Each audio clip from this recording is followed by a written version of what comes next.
Oi pessoal, tudo bem com vocês? O meu nome é Jéssica Mendes, eu sou mastologista aqui em São Luís do Maranhão e hoje nós falaremos um pouco sobre um exame das mamas, a ressonância nuclear magnética de mamas, ou somente a ressonância de mamas. Vocês já escutaram falar sobre esse exame? Conhecem alguém que já realizou ou já fizeram esse exame também? Me contem aqui nos comentários qual foi a experiência de vocês realizando esse exame. Então, para quem não conhece, eu gostaria de explicar primeiramente um pouco sobre como funciona o exame de ressonância das mamas. É um exame que utiliza campos magnéticos para formar imagens bastante sensíveis de alterações das mamas. Então, mesmo imagens muito pequenas, elas podem ser identificadas também em uma ressonância de mamas. Como que funciona a aquisição, a realização em si desse exame para a paciente?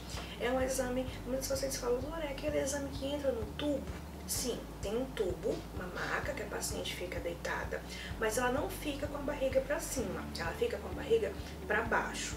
Nessa maca há um suporte, onde as mamas das pacientes ficam posicionadas nesse suporte. A paciente fica nessa posição durante todo o exame. Esse exame, a depender do protocolo do hospital ou da clínica que a pessoa realize, ele dura em torno de 30 minutos aproximadamente, podendo ser um pouco a mais ou um pouco a menos. E durante todo esse período, a paciente ela deve ficar em repouso nessa posição, sem ter movimentos excessivos. Em relação à ressonância de mamas, também é importante frisar a respeito do contraste venoso. Antes da realização do exame, é feita a punção de uma veia no braço da paciente.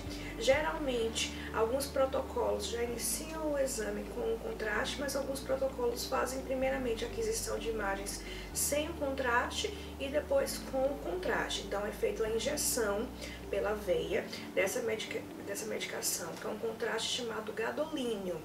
Esse contraste ele vai ajudar a esclarecer, a elucidar algumas coisas a respeito dessas imagens adquiridas das mamas. Muitos pacientes têm medo em relação a esse contraste. Doutora, eu nunca fiz ressonância, eu já fiz uma tomografia e eu tive alergia ao contraste da tomografia. O contraste da tomografia é um outro tipo de contraste, é um outro tipo de medicamento. O contraste da ressonância é muito raro a pessoa ter alergia a esse contraste, mas fiquem tranquilas, porque as clínicas, os hospitais que realizam esses exames, eles têm protocolos já previamente preparados, caso a pessoa apresente algum tipo de mal-estar, algum tipo de incômodo, algum tipo de alergia. Então, mesmo se a pessoa já tiver tido alergia a algum outro tipo de substância, é bem raro possuir alergia ao gadolínio. Doutora, eu posso realizar a ressonância sem o contraste? Na maioria das vezes não. Por quê? A ressonância das mamas, quando ela é única e exclusivamente para ver se uma prótese de silicone tem ruptura, ela pode sim ser realizada sem contraste. Mas todo o restante do tecido mamário, do parênquima mamário, da glândula mamária, essa visualização vai ficar prejudicada. Então, para todas as outras indicações da ressonância de mamas, a gente necessita desse contraste. Tanto é que quando não há o contraste, inclusive o médico radiologista pode ficar limitado, inclusive nem colocar a classificação BIRADS na conclusão do exame por isso, porque o exame seria, de certa forma, um exame incompleto. Então, não tenham esse receio, conversem com a equipe, perguntem a respeito de como vai ser a ocorrência desse contraste na hora do exame. Algumas pacientes relatam que durante a injeção do contraste, sentem, de uma certa forma, o corpo esquentando. Chega desde a parte da injeção do braço até o restante do corpo. Esse esquentar, ele aos poucos vai passando, então você pode sentir essa reação e é uma reação esperada, não se preocupem com isso. Então, esse exame ele adquire imagens das mamas em várias posições. A reconstrução dessas imagens para o médico radiologista, a impressão dessas imagens, o vídeo dessa imagem, ela vai trazer essas imagens das mamas de frente, de lado, cortes dessa mama. Então, assim, são muitas imagens, por isso que o exame demora também, de certa forma, porque ele traz imagens muito específicas e bem detalhadas de toda a mama. doutora Jéssica, e quando realizar a ressonância de mamas, quais são as principais indicações? Toda mulher realiza a ressonância de mamas? Na verdade, não é um exame de rotina. Então, há algumas indicações mais clássicas que podemos, por assim dizer. Primeiramente, se essa mulher possui um alto risco de desenvolver um câncer de mama devido a alguma situação própria ou familiar. Então, às vezes, ele inclui como sendo um exame de rastreio.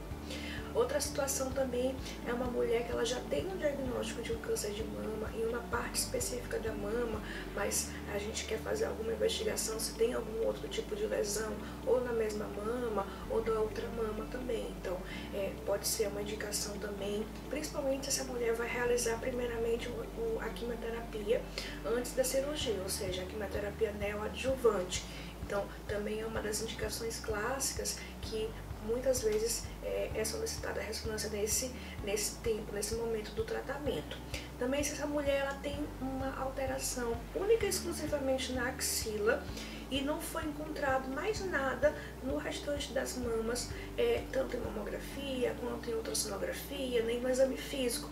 Então, para a gente investigar se essa alteração está localizada apenas na axila ou se de fato tem alguma outra coisa na mama, que é o que a gente chamaria de carcinoma oculto.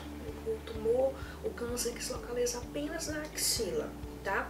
E também se a mulher realizou algum exame, por exemplo, de mamografia, ultrassonografia, e tem uma lesão que de certa forma está com um aspecto duvidoso, que a gente gostaria de avaliar melhor algumas características, algumas informações a respeito dessa lesão, para poder tomar uma decisão clínica a respeito dessa lesão, se vai precisar realmente fazer biópsia, se pode ser acompanhada.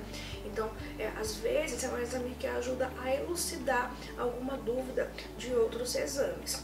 Em relação também ao contraste, eu gostaria também de lembrar que a forma com que esse contraste entra no nosso organismo, entra pela veia, nas mamas e na lesão, e a forma como ele sai também pela circulação sanguínea, ele dá pra gente uma informação muito importante. Eu gosto de falar para paciente que é parecido com o que a gente lembra daquelas aulas de física do ensino médio, que a gente tem aquelas curvas de velocidade. A velocidade com que esse contraste entra na lesão e com que ele sai da lesão, ele forma pra gente um gráfico de uma curva de velocidade. Então a gente tem tipos diferentes de realce dessa lesão e formando essas curvas diferentes. Então, essa característica do contraste também nos ajuda a esclarecer melhor. Então, além de olhar o formato ou o tamanho, que às vezes a ultrassom e a mamografia já tem essa informação, mas o comportamento, se essa lesão tem realce, tem captação desse contraste. E como essa captação são informações importantes que vão, com certeza, nos ajudar a estabelecer a melhor conduta médica para cada caso de forma individual.